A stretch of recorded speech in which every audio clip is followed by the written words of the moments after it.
नमस्कार जोहार दोस्तों, एसपी हिस्ट्री क्लासेस में फिर से आप सभी का स्वागत है। और मैं सुनील पंडित आपका एजुकेटर लेकर आया हूँ एक प्रैक्टिस सेट जिसमें हिस्ट्री का 10 क्वेश्चन है और सिविक्स का 10 क्वेश्चन है और ज्योग्राफी का 10 क्वेश्चन। आज मैं तीनों पेपर का हिस्ट्री, सिविक्स और ज्योग्राफी का 10-10 क्वेश्चन है जो विगत 2016 में टीजीटी का एग्जाम में पूछा गया था, वे सारे क्वेश्चन को लेकर आया हूँ।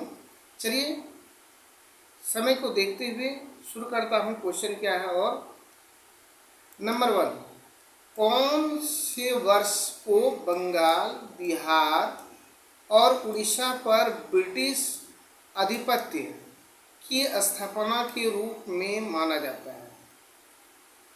तो नंबर ए में है 1763 ईस्वी, बी में है 1767 ईस्वी, सी में है 1765 ईस्वी और डी में है 1766 ईस्वी। तो ये कौन सा वर्ष था? तो इसका सही जवाब करेक्ट आंसर हो जाएगा ऑप्शन नंबर सी, 1765 ईस्वी में आपका बंगाल, बिहार और उड़ीसा पर ब्रिटिश आधिपत्य मतलब ब्रिटिश का शासन व्यवस्था रूप में माना जाना शुरू हो गया था। ये 1764 में जब बक्सर का युद्ध हुआ तो बक्सर युद्ध के साथ ही ये बिहार, बंगाल और उड़ीसा पर अंग्रेजों का कब्जा हो गया था। चलिए नेक्स्ट क्वेश्चन की बात करें। क्वेश्चन नंबर आपका 2, ये रहा क्वेश्चन नंबर 2। कहता है कि शिवाजी के प्रशासन में कौन मजूमदार के रूप में जाना जाता था? माने कि मजूमदार किसको कहा जाता है? नंबर ए सैनिक को, बी माली को, सी वित्त मंत्री को और डी धार्मिक अधिकारी को। ये आप देख पा रहे होंगे यहाँ 4 दिया हुआ है, 4 में से किसको मजूमदार के रूप में जाना जाता है? तो इसका सही जवाब हो जाएगा ऑप्शन नंबर सी, वित्त मंत्री को। नेक्स्ट क्वेश्चन की बात करें, क्वेश्चन नंबर 3। तो ये रहा क्वेश्चन नंबर 3 में आप देख पा रहे होंगे, कहता है कि किस भारतीय राजा के साथ 6 मई 1529 को बाबर ने एक दूसरे की संप्रभुता को सम्मान करने का वादा करते हुए एक संधि की शुरुआत की थी? मतलब एक दूसरे की संप्रभुता शासन व्यवस्था को सुरक्षित रखने के लिए दोनों के बीच में एक संधि हुई थी। ये कौन से राजा थे? तो नंबर ए नंबर में है दौलत खान थे, बी में है मोहम्मद हैदरी थे, सी में है नुसरत शाह थे और डी में है मिर्जा नवाब थे। यह कौन सा ऐसा नवाब थे?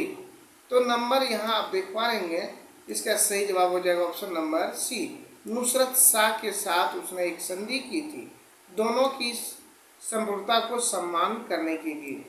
नेक्स्ट क्वेश्चन की बात करें, क्वेश्चन नंबर आपका 4। तो यहाँ आप देख पा रहे होंगे क्वेश्चन नंबर 4, ये रहा आपका क्वेश्चन नंबर 4।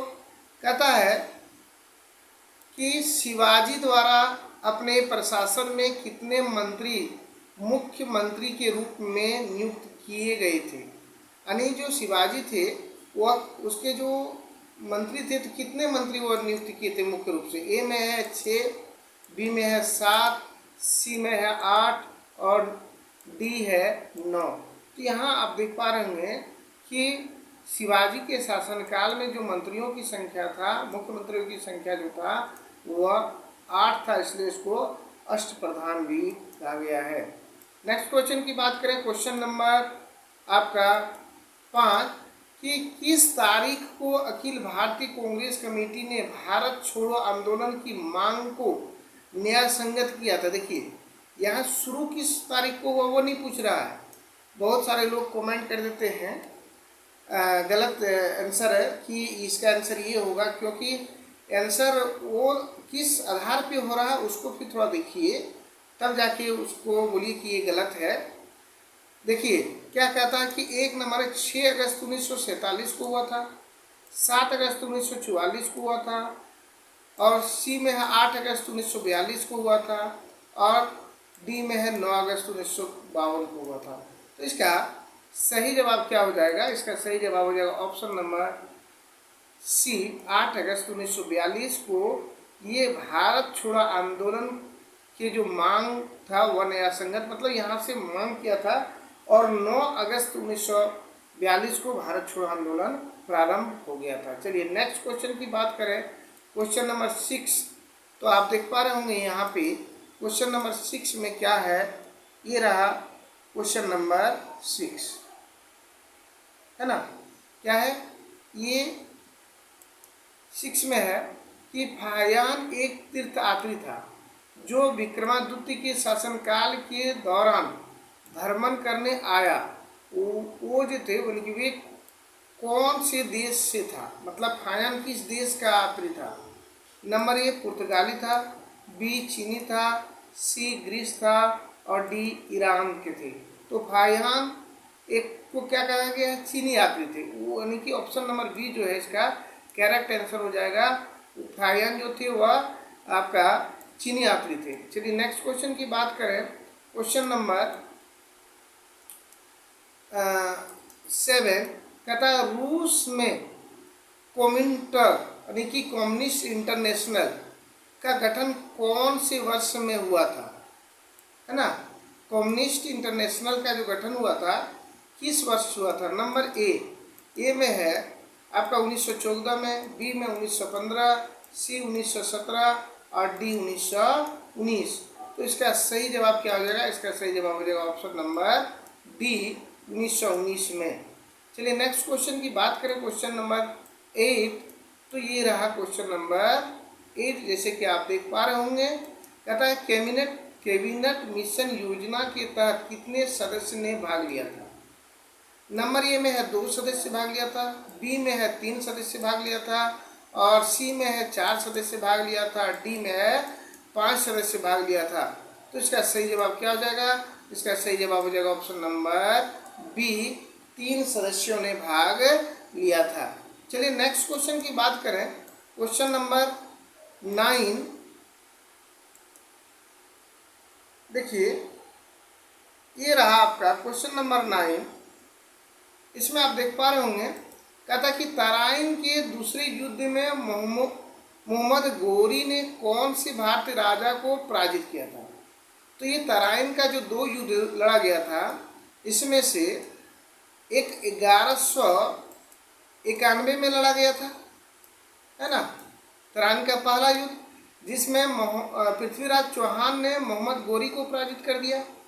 और फिर से एक लड़ा गया 1192 में, जिसमें आपका पराजित कौन हो गया, पृथ्वीराज चौहान पराजित हो गया। इसके पीछे बहुत बड़ा कारण है, पृथ्वीराज चौहान को पराजित नहीं कर पाता, लेकिन पृथ्वीराज चौहान का जो ससुर था जयचंद्र, उनके सहयोग से मोहम्मद गोरी ने इसको पराजित कर दिया था। और इसकी बहुत बड़ा कहानी है, ये कहानी क्लास में बताया जाएगा, इस प्रैक्टिस सेट में इतना नहीं बता सकते हैं। तो इसका सही जवाब क्या हो जाएगा, देखिए नंबर ए में दिया है राजा दाहिर जो है, बी में है अम्भी और सी में है निवेशक प्रताप और डी में है पृथ्वीराज चौहान। तो ये तराइन का दूसरा युद्ध में पराजित हुआ था आपका पृथ्वीराज चौहान और विजय हो गए थे मोहम्मद गोरी। चलिए नेक्स्ट क्वेश्चन की बात करें, क्वेश्चन नंबर 10। ये रहा क्वेश्चन नंबर 10। कहता है कि देवराज द्वितीय के शासनकाल के दौरान विजयनगर साम्राज्य का दौरा करने वाला पारसिया के राजदूत निम्नलिखित में से कौन थे। तो यहाँ आप देख पा रहे हैं, number A Abdul Razzaq, B Duarte Barbosa, C Niccolo Conti और डी अल मसूदी। तो इसका पारसिया के राजा जो थे, यानी कि पारसिया के राजदूत जो थे वह अब्दुल रजाक थे, यानी ऑप्शन नंबर ए जो है सही हो जाएगा। तो ये 10 हिस्ट्री का क्वेश्चन रहा। इसमें से अब आगे चलते हैं, हम लोग सिविक्स का क्वेश्चन लेते हैं। तो 10 सिविक्स का क्वेश्चन देखेंगे। अगला पेज लेते हैं, ये रहा सिविक्स का, यहाँ से शुरू होता है। जैसे कि आप देख पा रहे होंगे, लिखा है कि भारतीय प्रस्तावना के अनुसार भारत एक, यानी कि भारत की जो प्रस्तावना है उनके अनुसार से भारत क्या है। यहाँ आपको 4 ऑप्शन देखने मिलेगा। ए में है संप्रभुता, समाजवादी, दार्शनिक, लोकतांत्रिक, गणराज्य। बी में है लोकतांत्रिक, समाजवादी, संघीय गणराज्य। सी में है संप्रभुता, पूंजीवादी गणराज्य। और डी में है साम्राज्यवादी, संप्रभुता, धर्मनिरपेक्ष गणराज्य। तो यहाँ हम लोग देखेंगे जो ए ऑप्शन है संप्रभुता संपन्न, समाजवादी और दार्शनिक, लोकतांत्रिक, गणराज्य है, ये आपका ऑप्शन नंबर ए सही जवाब हो जाएगा। नेक्स्ट क्वेश्चन की बात करें, क्वेश्चन नंबर आपका 2 में कि निम्नलिखित संवैधानिक प्रावधान में से कौन सा अप्रत्यक्ष रूप से क्षेत्रवाद को प्रोत्साहित करता है। यहाँ क्षेत्रवाद को प्रोत्साहित करता है। नंबर ए में दिया है, क्या दिया है कि भाषाई राज्य का गठन। बी में है राज्य केंद्र संबंध। सी में है अन्वेषण राज्य। और डी में है राज्य नीति के निर्देशक सिद्धांत। तो इसमें क्षेत्रवाद अप्रत्यक्ष रूप से जो है क्षेत्रवाद को प्रोत्साहन कौन करते हैं, तो करते हैं नंबर ए भाषाई राज्य का गठन। चलिए नेक्स्ट क्वेश्चन लेते हैं सीरीज का, क्वेश्चन नंबर 3। तो जैसे कि आप देख पा रहे होंगे, कहता है निम्न में से कौन सा लोकतंत्र के क्लेसिकल धारणा का एक अनिश्चित व्याख्या है। इसमें क्या हो जाएगा, ऑप्शन नंबर ए में है अनुपातिक प्रतिनिधित्व। बी में है बहुसंख्यवादी प्रणाली। सी में है सहभागी लोकतंत्र। डी में है विशिष्ट वर्ग की बहुलता। तो इसको हम लोग देखेंगे, इसका सही जवाब हो जाएगा ऑप्शन नंबर डी विशिष्ट वर्ग की बहुलता जो है ये सही आंसर हो जाएगा। चलिए नेक्स्ट क्वेश्चन लेते हैं, क्वेश्चन नंबर 4। तो देखते हैं यहाँ सिविक्स का क्वेश्चन नंबर 4 में क्या कौन सा क्वेश्चन पूछा गया था या कौन सा क्वेश्चन है आपके सामने में। ये क्वेश्चन नंबर 4 आप देख पा रहे होंगे, थोड़ा छोटा कर देता हूँ, देखिए ये रहा। कहता है कि कार्ल मार्क्स के लिए कौन प्रभावी बल था। नंबर ए में है GW.F. हेगेल्स। बी में है F. एंगेल्स। सी में है ए. ग्रैम्सी। और डी में है जॉन एस. मिल्स। तो इसका सही जवाब जिसे हम देख पा रहे होंगे कि ए नंबर इसका सही जवाब हो जाएगा। GW.F. हेगेल्स जो है इसका सही जवाब हो जाएगा। चलिए नेक्स्ट क्वेश्चन की बात करें, क्वेश्चन नंबर 5 में है, ये सिविक्स का क्वेश्चन नंबर 5 आप देख पा रहे होंगे। ये रहा आपका क्वेश्चन नंबर 5। कहता है गांधी जी की आत्मकथा जो है the story of my experiment with truth को किसने गुजराती से अंग्रेजी में अनुवाद किया था। कि ये जो आत्मकथा है पहले गुजराती भाषा में लिखा गया था और इसको बाद में क्या किया, अंग्रेजी में अनुवाद किया, ट्रांसलेट कर दिया। तो ये जो ट्रांसलेट किए थे किसने किए थे, किसका काम है। नंबर ए रस्किन ब्रांड्स का काम है। बी में है माधवी वर्मा का काम है, महादेव दास का है। सी में है लाल कृष्ण टैगोर का है। और डी में है लियो टॉल्स्टॉय का है।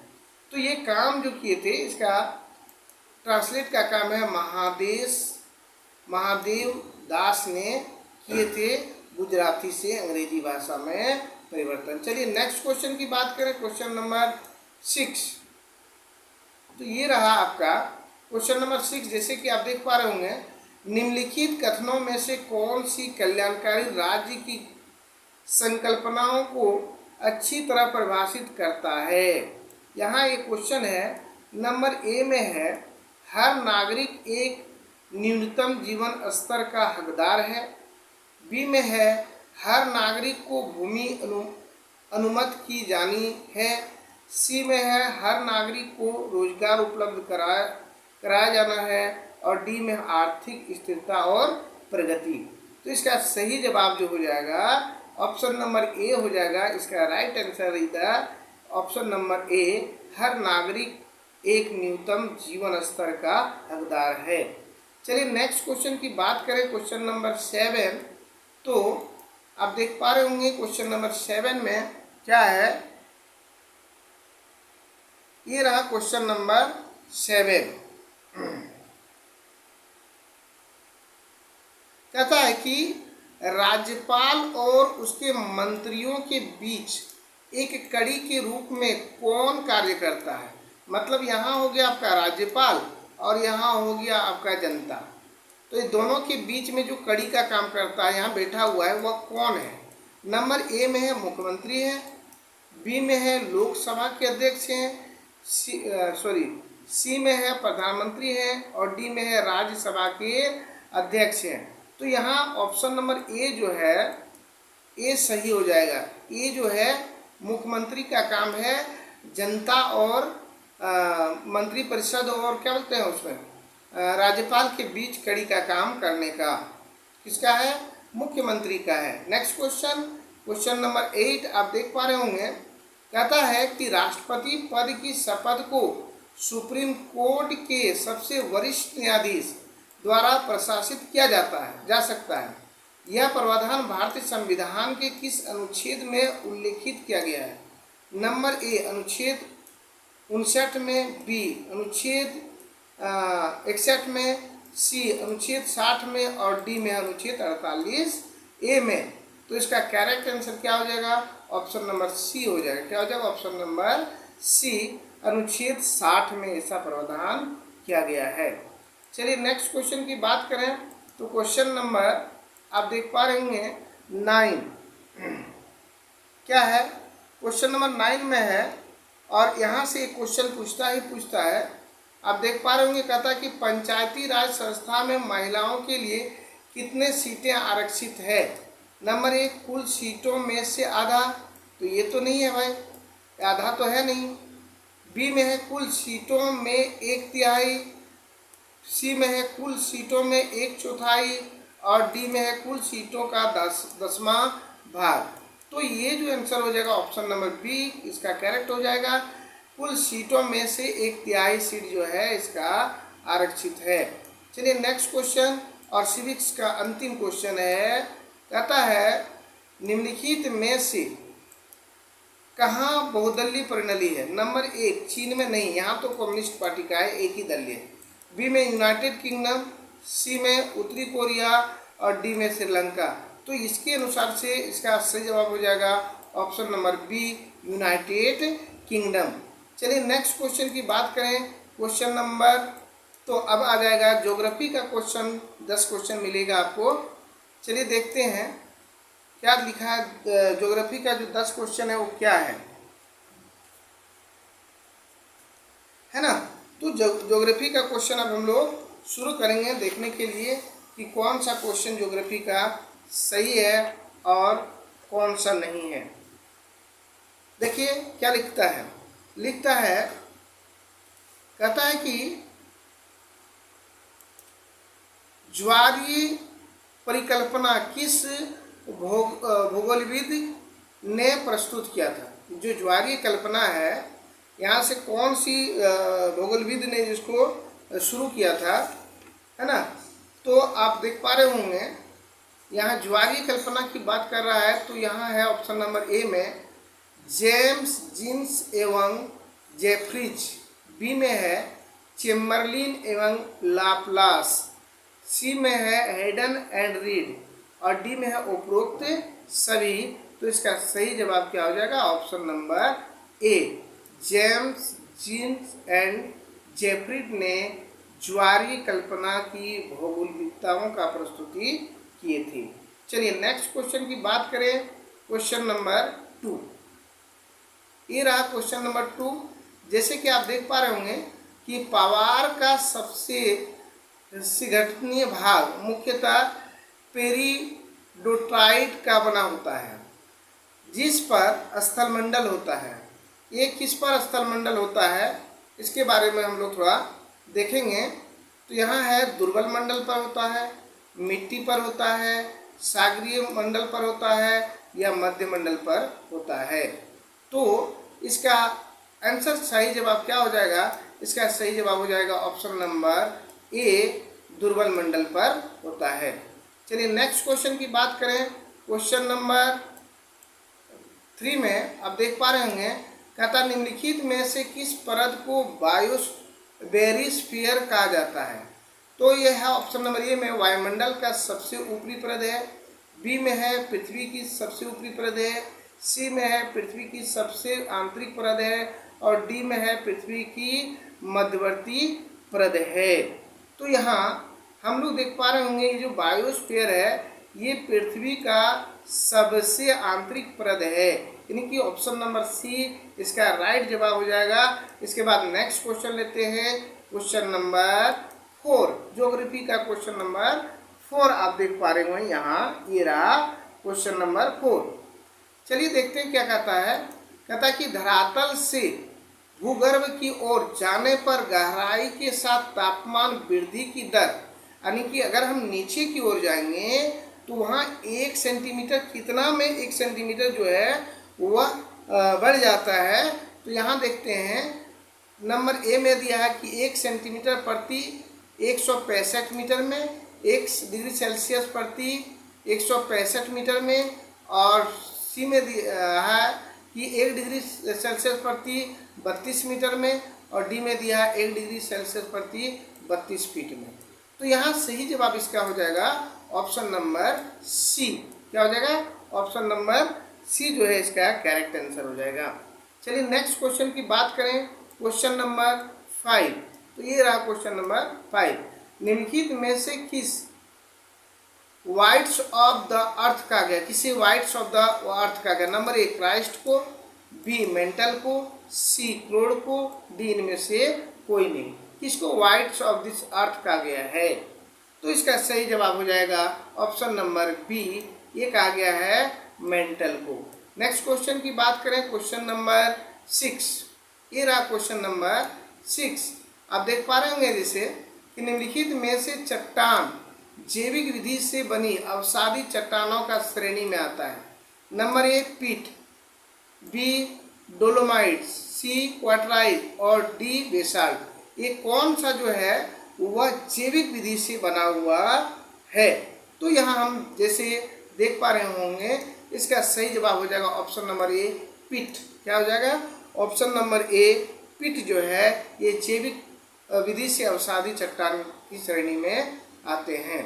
नेक्स्ट क्वेश्चन की बात करें, क्वेश्चन नंबर 7। तो देखते हैं क्या है क्वेश्चन नंबर 7 में। ये रहा क्वेश्चन नंबर 7। कहता है निम्नलिखित में से कौन सी चट्टानें पात्राभिकृत है? पात्राभिकृत है। नंबर ए संगमरमर है, बी क्वार्टराइज है, सी नीस है और डी उपरोक्त में सभी है। तो यहाँ 7 का जो आप देख रहे होंगे कौन सा होगा? तो इसका सही जवाब हो जाएगा ऑप्शन नंबर सी, नीस जो होता है वह चट्टान पात्राभिकृत है। चलिए नेक्स्ट क्वेश्चन की बात करें, क्वेश्चन नंबर 8। तो आप यहाँ देखिए कथन और कारण दिया हुआ है और इसी तरह का क्वेश्चन अभी पूछता भी है। नंबर 1 कहता है कि पातालीय चट्टानें का जो संगठन बड़े कणों से होता है। कारण है कि पातालीय चट्टान भूगर्भों में मैग्मा के धीरे धीरे शीतलन से निर्मित होती है। कूट दिया है, ए और आर दोनों सही है और ए आर का सही व्याख्या है। बी में है ए और आर दोनों सही लेकिन आर एक ही सही स्पष्टीकरण नहीं है। सी में है ए सही है आर गलत है। तो यहाँ हम 3 ही ऑप्शन देखते हैं क्योंकि ऑप्शन नंबर ए जो है इसका करेक्ट जवाब है। ए आर और दोनों सही है और आर ए का सही स्पष्टीकरण है। चलिए नेक्स्ट क्वेश्चन की बात करें, क्वेश्चन नंबर आपका 9। तो इसके लिए हमको लास्ट पेज लेना पड़ेगा और आप देख पा रहे होंगे यहाँ आपका ये रहा ऑप्शन क्वेश्चन नंबर 9।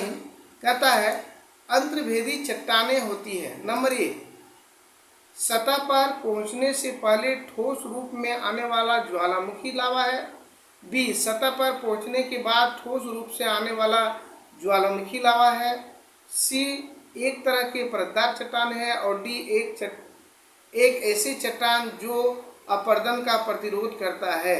तो इसका सही जवाब हम क्या देखेंगे? तो इसका सही जवाब हो जाएगा ऑप्शन नंबर ए। क्या हो जाएगा? ऑप्शन नंबर ए इसका करेक्ट आंसर हो जाएगा। चलिए नेक्स्ट क्वेश्चन की बात करें, क्वेश्चन नंबर 10 और आज की वीडियो का अंतिम क्वेश्चन है। तो ये रहा क्वाइट पेड्रो अथवा पेड्रो ट्रागला निम्नलिखित में से किस देश का सर्वोच्च पर्वत शिखर है? यहाँ दो दिया है। नंबर ए दक्षिण अफ्रीका है, बी में है पनामा का है, सी में श्रीलंका का है और डी में कंबोडिया का है। तो ये जो दो पर्वत श्रृंखला है ये आपका ऑप्शन नंबर सी श्रीलंका का ही है। तो आज मैंने हिस्ट्री का 10, सिविक्स का 10 और ज्योग्राफी का 10 क्वेश्चन लेकर आया था। अगर क्वेश्चन अच्छे लगे तो वीडियो को लाइक शेयर एंड कमेंट जरूर कीजिएगा और अगर चैनल पर पहली बार हैं तो चैनल को सब्सक्राइब कर लीजिएगा और बेल आइकन को दबाना न भूलिएगा। चलिए मिलते हैं नेक्स्ट वीडियो में, तब तक के लिए जय हिंद, जय भारत, वंदे मातरम।